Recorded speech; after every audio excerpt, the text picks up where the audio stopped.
আসসালামু আলাইকুম রহমতুল্লাহি ওয়া বারাকাতুহু। আজকে দেশ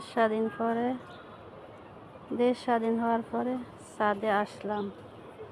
দেখলাম ছাদে এসে আমার ছাদের ফলগুলা পেকে গেছে।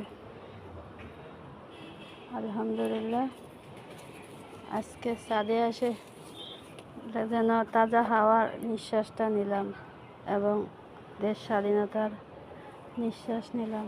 ভালোই লাগতেছে। আপনাদের কাছে কেমন লাগে বলবেন। আর আমি আজকে কিছু ফলগুলো নেব বাসায়, নিয়ে সবাই মিলে খাবো। কিছু ফল আছে, কিছু ঝরে গেছে। এখন দেখি কোনগুলো নেওয়া যায়। সবাই দোয়া করবেন, ভালো লাগলে লাইক কমেন্ট করবেন, শেয়ার করবেন। সবাইকে আসসালামু আলাইকুম।